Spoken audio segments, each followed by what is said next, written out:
You're now riding in the back seat with your favorite cousin, Ladiiee, aka the Highway Honey. And baby, this ain't your average podcast. We talking trucking, truth, trauma, transition, and what it really takes to find peace after the pavement. So park that pain, buckle that purpose, and pull up a seat, cause the back seat is wide open and we got room for your story. From 18 wheels to real feels, this is your weekly dose of hustle, healing, and the highway stories. Buckle up, cousin. Let's ride. What happens when drivers stop chasing loads and start building a legacy? Turn it up, this station got the juice. Voices from the streets, uncut and loose.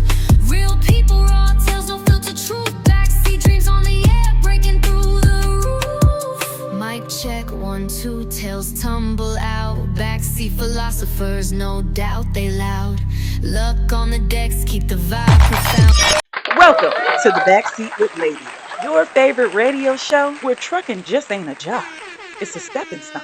Today, we chopping it up with a real blueprint. Maddy started from the driver's seat and built an empire from parking, dispatch classes, lease purchase opportunities, all from the ground up. No handouts, no shortcuts, just grind. So if you ever thought about owning your own lane instead of just running it, stay locked in. The road to empire starts right here. Hey yo, y'all. This next guest pulled up smoother than a leased truck at a fuel island with fresh polish and a plan. He done built an empire, one parking space at a time. Taught dispatch like it's a masterclass and still got time to change lives before lunch. Some call him a boss, some call him a blueprint, but around here, we call him what the CB radio said, loud and clear. Maddy Daddy is in the building, baby. So buckle up, cousin. Today's guest didn't just get it out the mud. He laid concrete, put up a gate, and now he's charging for parking. Let's get into it. Maddy Daddy, what's up, cousin? What's going on with you? What's going on, my fellow Buffalonians? Okay, I was about to say now. He got me a little nervous because he's from where I'm from, so I don't know how this is going to go. So y'all make sure y'all stay tuned to the end to see, if he ruffles up feathers or something. Absolutely. Yes, so how you feeling? I'm good. I'm glad that you have your radio show. Appreciate it. Yes, I'm glad that you are here with us in the backseat. Now, before we get into these questions, I got a couple questions for you, but I got a quick little testimony first. So last night, right, I was laying in bed and I couldn't sleep for shit. It was like this next episode had me all up in my head. For me, this is new. Everything about this radio show is new. It's new to the channel. It's new for my viewers. They're not used to seeing me in this lane. They're used to seeing me in the truck and posting trucking content and all this stuff. So I got to introduce this podcast radio show, we like to say over here, to the world. And I'm just like, damn, I got to make sure everything is perfect. I got to make sure I word everything right. I got to make sure everything is perfectly laid out. And then I thought to myself, like, damn, this next guest is a city slicker. He from where I'm from. He gonna talk fast. He gonna have all the right things to say. I'm like, fuck, I can't let this guy embarrass me on my own show. So then I calmed myself down. I said, you know what? Just be yourself. So boom, we are here. And with that being said, I'm gonna let you know right now, you is not gonna embarrass me on my own show. I'm ready for you. Okay. I did 3 push-ups this morning and I had a glass of milk. So I'm ready for you. Let's go. Yes, let's do it. All right, so let's get into this first question. So the first question is, let's go back to the beginning. What was the moment that made you say, I want to own something, not just drive for someone? Okay, I want to own something, not just drive with somebody. Ownership was always an end goal, but for me at least. It's not just about driving; it's about building wealth, right? Building wealth, creating freedom, deciding the front end of the check and not the back. I teach my daughter that all the time. That's It's right. important that you're not chasing signature. you're the one that's providing those signatures. So, I like that. you know, and driving a truck is amazing. It is the number one thing that we need in the truck. We need great truck drivers. I agree. But I always want to see how I can get my time back, and by doing so, creating wealth was the only way to do it. Nice. Right? And obviously, the more businesses you open, the more checks you sign in the front end, the more time you get back to explore different options. And so that's really why I always said, well, I don't think I want to get my CDL quite yet. I want to figure out the business side of the truck. How many other viable streams of income can I create in one industry? Okay. And so essentially, all I did was just took the knowledge that I had from collection agencies that I own, medical firms that I own prior to trucking, and I said, if I can master those things and create wealth, let me see what I can do in the world of trucking, which has other ways to make money. Most businesses you can make money one or two ways, but with trucking, there's like over 20 ways that I figured out how to earn a profit. I'm telling you. And so it's just pretty much master it, put somebody else in place, and then work on the next project. And that's pretty much what I've been doing over the last 12 years. Nice, nice. So, did you actually drive trucks, or you never actually drove? I thought I was under the impression that you drove. No, Oh, I never had the idea to go ahead and get a CDL. I knew there okay. was other ways to make money. It's like Right. even in my collection agency. I wasn't a collector, but I owned it. So I said, what goes into the ownership as well as the collection side. And I knew as a collector I wouldn't be able to open up multiple offices. So I said, why not just get the why not skip the driver's seat and go straight to the ownership? And so I never Nice. drove a truck. Okay. And nor that I probably could, because it's extremely difficult to drive these semi trucks. It's Yes, not it easy, is. Yes, it is. like people think. Right. So sometimes you gotta know your gifts, you gotta know your strengths and your weaknesses. Like I say, being a truck driver is extremely difficult. Yeah. And it's just something I wanted to I wanted to let the people who are skilled at it do what they do best. Okay. And now I like your attitude. I knew we was related. I knew you was my cousin now. Absolutely. Now, Absolutely. let's get into what was your first business move and what went right and what went wrong? So my first business move, well, I mean, I was a kid, I had a newspaper route. And Okay. I didn't realize that was my first introduction to being an entrepreneur. I was 10 years old. Nice. And I had like 8 streets that I couldn't deliver, so I just started hiring local kids in our neighborhood, paid them a couple dollars to run the newspapers for me. And so Okay. thinking back, that's how it really started for me, right? Okay. I had 8 routes, I ran 2 streets, I sold the other 6, and I was able to make profits off the 6, and I did work. And that concept has stuck with me until adulthood, right? Nice. One of the businesses that I had that did not work, I got a little cocky. I said, well, if I can open up all these businesses, a hair salon was just as simple. I spent a lot of money on that hair salon, rebuilt it out and all that good stuff, and I closed within the first 6 months. I knew nothing about running a hair salon. So I think sometimes we can get a little too cocky out here and think that we can do it all. Yeah. And that was the business I think I lost the most money in. But I didn't feel defeated. I just knew that I couldn't accomplish everything. So lesson learned. Yeah, it's a lesson learned, right? Yeah. I just realized that I didn't do my diligence, didn't do my homework, and so it failed miserably. But I promised that I would never let that happen again. Well, like I said, you didn't move on from, a mistake. You moved on from experience. So, if you know better, you do better type shit. Absolutely. Okay. So it's safe to say that it ain't on you. It's in you. It's in you. You gotta be able to get up and get back to it. Yeah. I didn't let it defeat me. I just kept moving. I like it. I like it a lot. All right. So the next question. The biggest mistake drivers make, well, I thought you drove, but you do have drivers, so I'm gonna still go with it. The biggest mistake drivers make when trying to transition into ownership or entrepreneurship. What would you say that would be? The biggest mistake. So yeah, again, I don't have a CDL, but last year I taught a class every single Tuesday for a year straight. It was really showing company drivers how to become owner operators. How do you make that transition? And they taught you the ins and outs based on the mistakes that they made in the past. And so I think the biggest mistake that drivers make is that they don't find a mentor. They don't find someone who's already bumped their heads, right? Who can teach them trucking insurance and what do you actually need? The difference between physical damage, bobtail, liability, cargo. What happens in an accident, God forbid?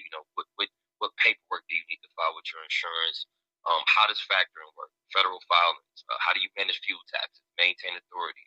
Stay audit ready. So I think a lot of times they focus so much on that shiny truck and being their own boss that they don't realize what it means to be a boss. It means that the boss eats last, right? You got to pay your insurance. You gotta pay your maintenance bills. You got to pay your tolls, right? Your fuel tax. You have to pay all these things before you see a dollar. So you have to be able to budget. You have to be able to live off of basically nothing until you can create the systems in place to run your truck for you. So the biggest mistake is, and a lot of times they don't because they don't pay the maintenance bill. They don't understand how important it is to have that working capital. If you have a $10,000 mechanic bill, right? And these things happen. I see it a lot. And people just go from being a company driver to an owner operator. You got to watch the companies that you make lease on to. Maybe your authority's too new for you to run it yourself. Maybe you need to lease on with someone. What does that look like in a lease on, right? What do you look for in a company that's leasing on? What are some of the red flags on companies that you want to lease on to? So, buying a truck is cool. It's one thing, but you have to know the type of truck to buy. What type of engine, right? The Cummins, the Max Force. Stay away from the Max Force. I learned that the first time I bought the truck. I had a Max Force engine. I lost a $30,000 truck because I just didn't know the importance of researching the engine. Having a mechanic come with you when you pick out your truck. There's a lot of things that go into ownership as opposed to, again, having that check signed for you. So, to be the boss, you got to understand what it means. I think another issue I have when drivers want to become owner operators is their first business. Now, I've owned a lot of businesses, and I can tell you right now, hands down, trucking is by far the most difficult business to own. Things happen that is just so unpredictable. That's and most businesses kind of predict what's going to happen. True. But with trucking, every day is something different, right? It can be an airline leak, or it can be you got to drop your transmission. Now we got 4,500, 5,500. Right. Do you have a good mechanic in place that's a certified mechanic? Do you know what type of shop you need to take your truck to? So there's a lot that goes into buying a truck.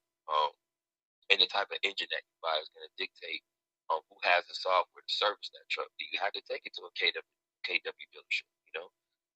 So these things are important when you consider ownership. What is your bottom line?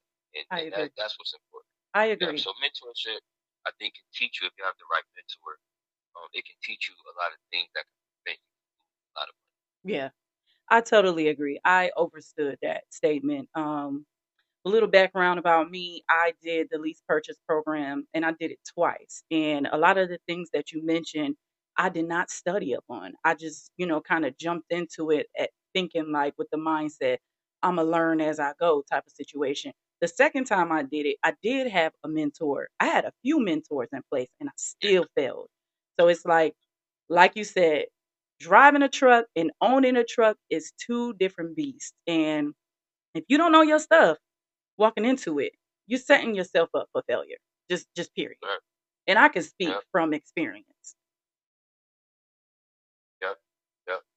Yep. And I think just having these type of healthy conversations, it goes a long way. There's somebody that's listening right now, and who wants to become a owner operator, just from this conversation, they'll think different. They'll say, "Hey, I heard that radio show was pretty dope."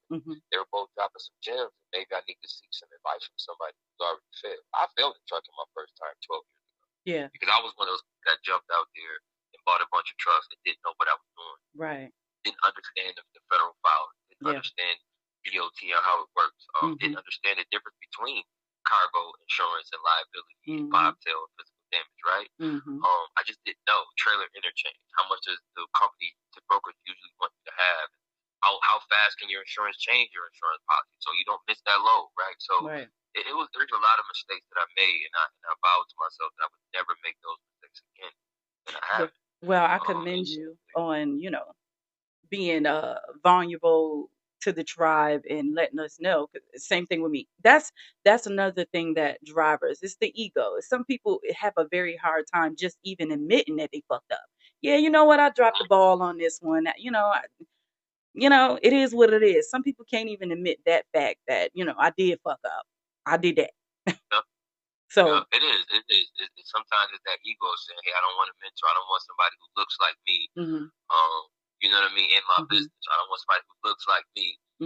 that's looking down, Mhm. sitting high and looking down. Most mentors don't do that. Most mentors are going to lead with the failures that they made. Mhm. And I always say, if your mentor doesn't have a mentor, to get you another mentor. Right. If your mentor doesn't believe in the abilities of a mentor, and they don't have one, you need to get a different mentor.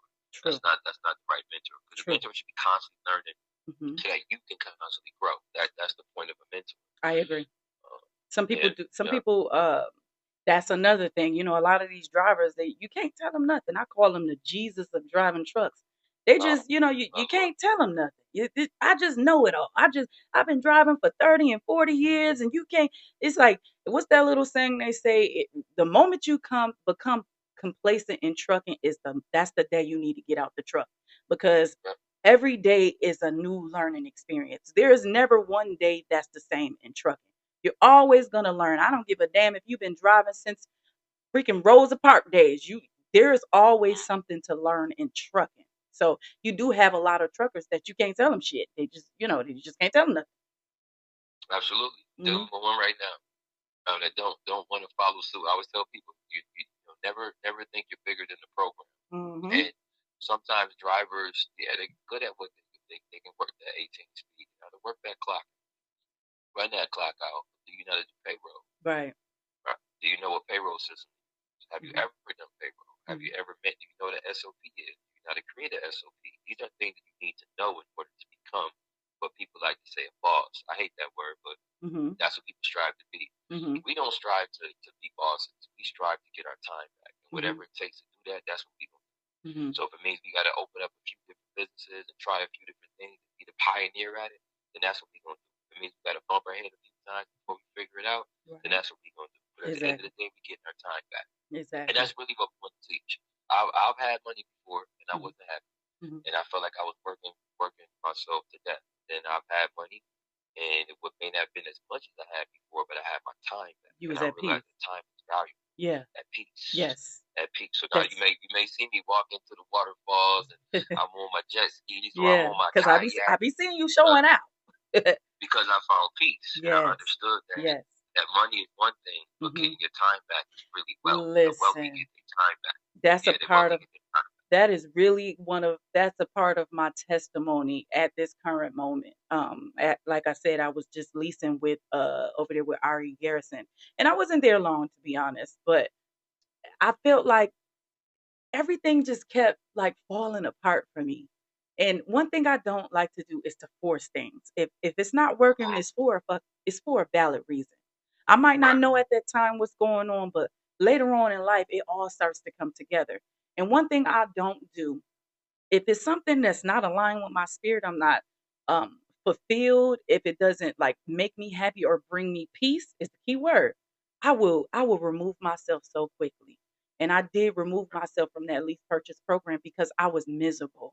And for me, I'm elevating spiritually. And so I'm at a point in my life where I want everything to align spiritually. I don't want to just wake up and go to work because I need a check or I feel like I need to pay my bills. I actually want to wake up and do a job that I feel like I'm happy doing.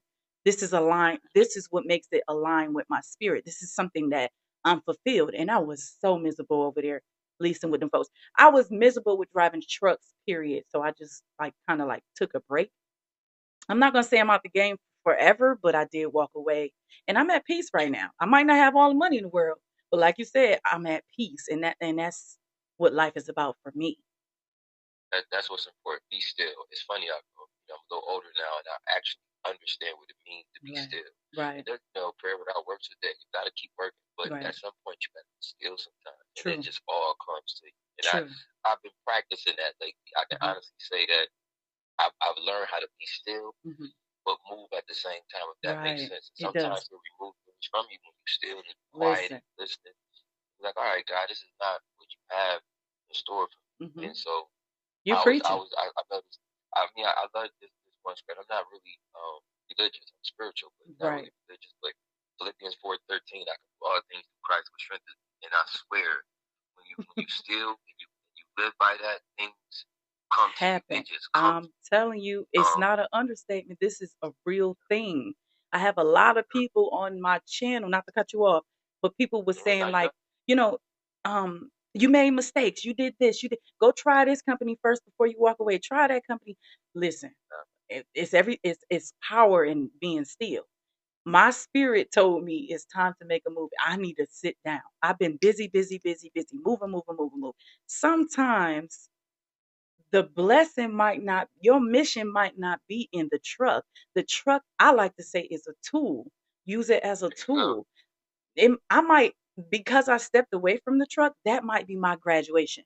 You just never know. There's something else that's nudging me to go a different direction. And trucking, being in that truck, wasn't it. It's like I got a little nudge, like, baby girl, you got so much more that has to be done, but you can't do it from behind this wheel. I need you to take a step back. And one thing about it, I am obedient to the divine. I'm like you, I'm spiritual. I grew up in a church house, but I'm more spiritual now the older that I got. But it's like I get nudges and stuff and I just go with it. I listen to it and it never leads me wrong. I promise you it don't. And you can always go back if need be. That CDL is Correct. going to be there. Yes. Keep the active ballot. Yes. Keep your skills sharp. You can always go back 2-3 years later. Doesn't matter. You can always go back. It's a great tool to have. Yes, it is. It's a great foundation to have. I'm sure you learned a lot on that road. I did. And challenge yourself and push yourself and see places that you probably wouldn't have seen without being inside that truck. It might have just been the season. Right. And that season comes back every year. That's the thing. See, people think that once that season's over, it's over. No, the same season is going to come back next year. Right. And it's going to be here the year after that, the year after that. You can always be visited if need be. Right. But, I say move around. I never stick with the same, I keep the same business forever, but I never put my all into it. Once I master it, I put people in place. I put the systems in place. I let them handle it, and then I move on and I start to focus on other lanes, like truck parking. Right? I wasn't doing truck parking 3-4 years ago.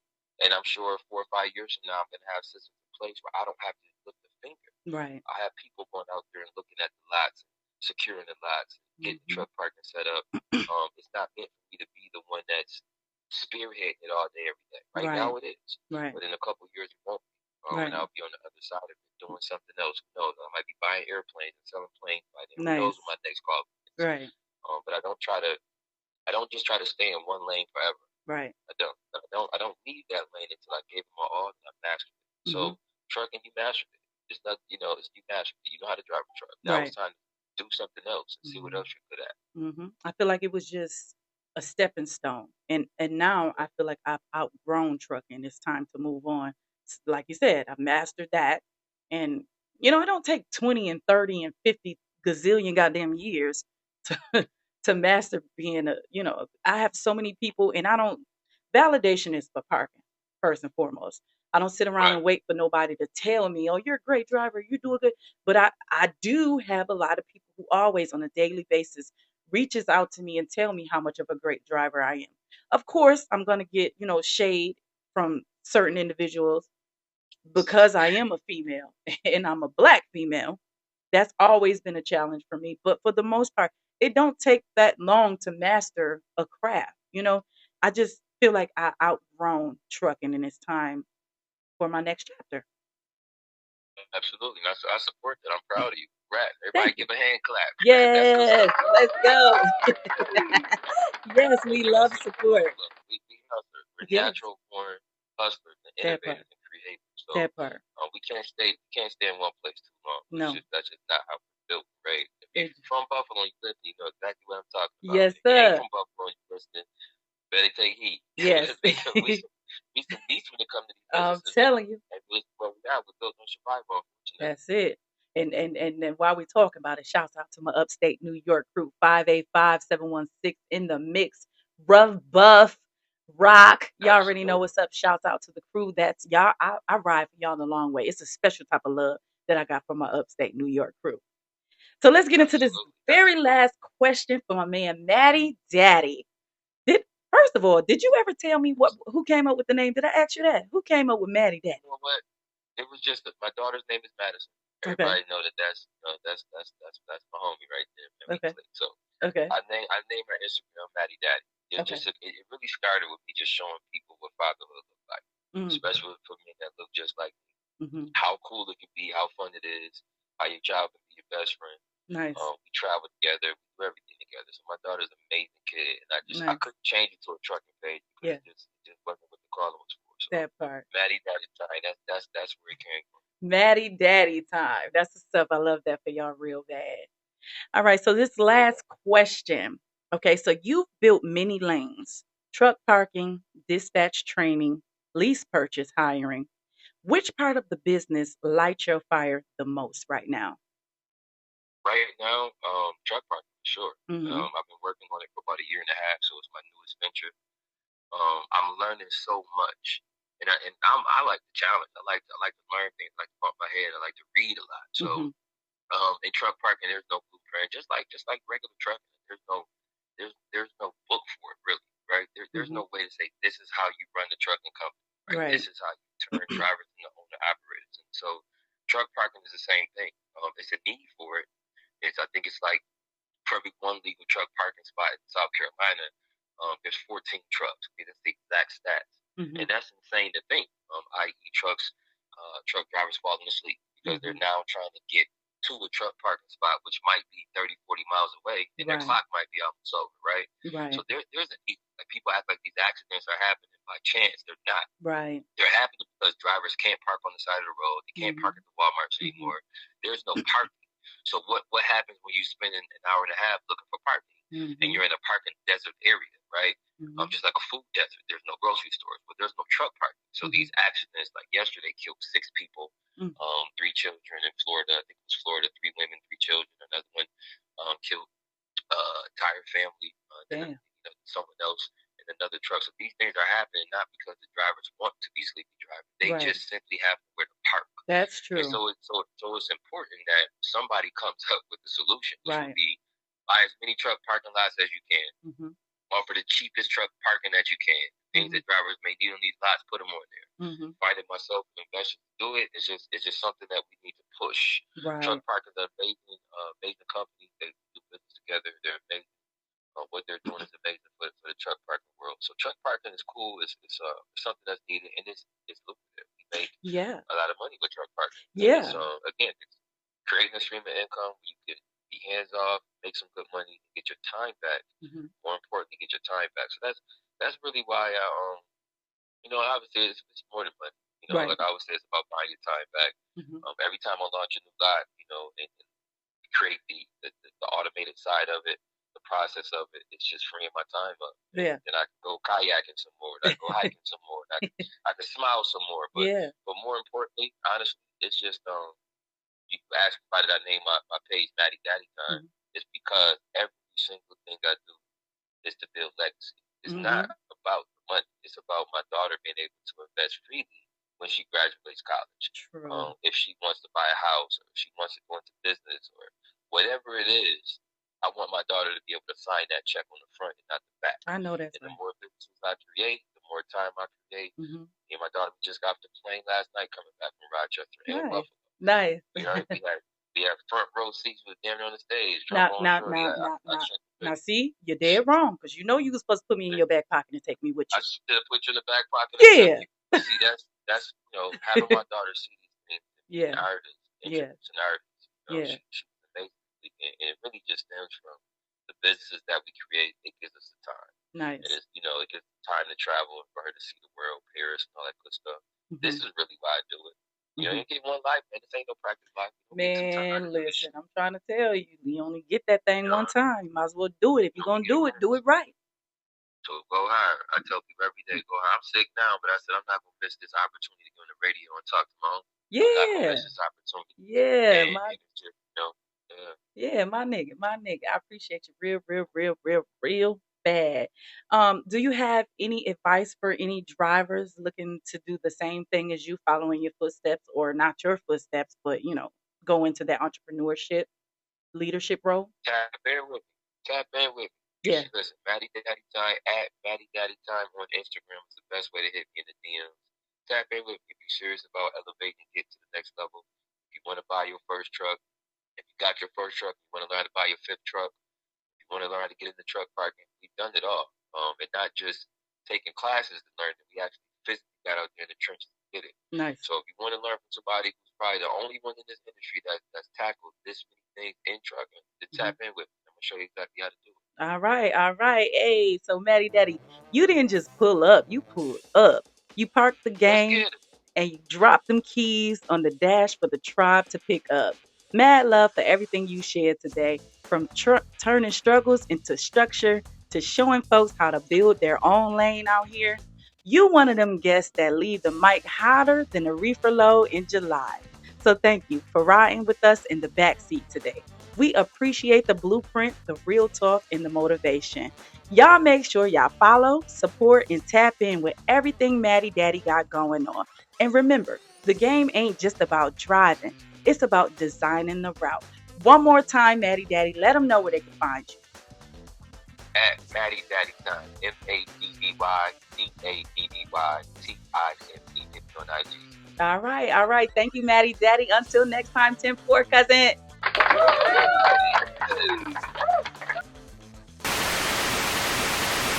Now, y'all heard it first from Matty Daddy himself. No excuses, just blueprint and move. Now, it's only right we keep the conversation rolling. This next part, this is where the real work begins. Let's get into today's main topic, built from the ground up. Because building a legacy don't start with money. It starts with mindset, sacrifice, and a whole lot of nights where it's just you. A dream and no GPS to guide you. Parking lots don't pave themselves. Most people see the parking lots once it's gated, stripped, and full of money, but they didn't see the permits, zoning headaches, or bank accounts hitting $4.67 while trying to get it up and running. This is about vision before visibility, knowing you had the plan when nobody else could see it. Legacy don't come with a ribbon. It comes with receipts, rejection letters, and restless nights where you question yourself wondering if you built the wrong dream. But if you hold on long enough, one piece of dirt can turn into a kingdom. Sacrifice ain't optional. It's an entry level. A lot of people have to give up a lot to build their dream. Time, money, sleep, hell, even relationships. People want empire results, but only got weekend hustle energy. The truck might be your first investment, but your belief had to show up before the check ever did. Let me keep it raw with y'all. Everybody want generational wealth, but don't nobody want to stay down long enough to generate. Sacrifice is what separates dreamers from builders. Blueprints are personal. What worked for Matty Daddy might not work for you, but the principle remains. Start somewhere, driver. Your lane might be dispatch, real estate, content coaching, fleet building, but whatever it is, it needs structure. I built my empire from a camera phone in a cab of a truck. That was the foundation for me. I had a dream, a job, and hope. I had vision that nobody else seen. And I'm still on the way. I'm still climbing and I'm still making numbers. I'm still making mastermind moves and building this legacy for myself. I'm not done yet. I say this to say, if I can do it, anybody can do it. You got to start somewhere, because some of us started in debt, on probation, in pain, or with the baby on the hip. That don't mean you can't build. It means your blueprint gonna be built from pressure. Legacy is built when nobody is clapping. I remember those days when nobody supported me. I started my YouTube channel with only 5 subscribers for a very long time. Nobody was in the background cheering me on. Nobody was supporting me. I remember them long nights, them lonely nights. I also remember times when I thought, ain't nobody listening to me. Let me just get this shit up. What am I getting out of this? Driving this truck for what? Vlogging for what? Sacrificing everything that I have for what? Ain't nobody listening to me, but I kept going. And that's where the real construction happened. I want to remind the Honey Tribe right now that if you are in this position, if you are building a legacy for yourself, just remember this one thing. Just because you don't see the results right away doesn't mean the foundation isn't formed. You're going to lay bricks in silence before anybody walk through them doors. That is the realest part of the build. Cousin, let me ask you something. What are you building? What part of the dream have you been sitting on because you thought you wasn't ready? Let's talk about it. Hit the Honey Hive hotline and tell me what your foundation looks like. All you got to do is pick up that phone and dial 943-267-1758. Let's talk about it. The power of parking is crazy. A lot of parking lots are slept on. A lot of people sleep on parking, truck parking. Think about it. There's low overhead and it's in high demand. That's sitting on a money mine. Maddy Daddy was on the right track when he thought about buying land for truck parking. It's really a necessity for real for truckers. If you know, like I know, sometimes you got to get out there around noon, 1 o'clock. That's when the trucks parking starts to get really scarce. Like he said, it's in high demand and nobody really put any effort or thought into why truckers are falling asleep behind the road. Let me think. Maybe they don't have anywhere to park. Walmart getting on shit with us. They're not letting us park in the trucks in the parking lots at Walmart anymore. And hell, you could be delivering for them. And they got those little things where it's only a certain amount of feet. I've been to Walmarts where they only allow a vehicle a certain amount of height to come into the Walmart to park. They got video cameras laced around the building, baby. Soon as you get your black ass out that truck and you go inside, hell, you might come back to a truck being gone or a boot on your truck, which is extremely a drag for me because we feed the industry. Okay, truck drivers are a necessity. But the world doesn't look at us like that. They look at us like cash cows, which is really sad. So shouts out to Maddy Daddy for being able to be in a lane to help drivers get off the road, find better parking when they become fatigued. That's a big money move right there. Not only is it a money move, it's a boss move. It's smart. This side of the game supports the whole industry. Not just one person, but the whole industry. While drivers is out here chasing loads, Maddy Daddy is out here making money off of where they park. That's a money move right there. Now, y'all know I had to pull over and check in with the Hive because this topic, it hit y'all hard. We asked this week, if you can build anything in trucking, what would it be? Would you own trucks, a shop, a school, a parking yard? Shouts out to Darrell from South Carolina. He said, I want to open up a trucker gym at a truck stop. Drivers need a way to stay healthy and move their bodies. Yes, cousin, yes. I agree. These truck stops is highway robbery. They sell us all of this fattening foods and all this fatty stuff that's unhealthy. So I agree with you. Drivers do need a gym because a lot of these drivers, their stomach is driving that truck before they is. So shouts out to our cousin Darrell from South Carolina. I like your attitude, Darrell. Now that's innovation. That's what this show is about, turning pain into purpose plays. Let this episode be your reminder that you don't need a big team or a big loan to build something big. You just need consistency, vision, and the guts to keep going when nobody's clapping. Maddy Daddy did it from scratch. And if you listen close, he gave you the recipe. So whether you're still behind the wheel or sitting on the edge of your next move, don't count yourself out. You already driving the first move to your legacy. You've been riding in the backseat with Ladiiee. Like, subscribe, and don't forget to hit the Hive hotline if you're ready to tell your story. Hey, y'all already know what time it is. If you got something on your chest, a story to tell, or game to drop, the Honey Hive hotline is always open. Call us at 943-267-1758, and you just might be featured on our next episode. We're not just driving trucks out here. We driving impact. Until next time, cousin, stay in your lane and build it. 10-4, cousin.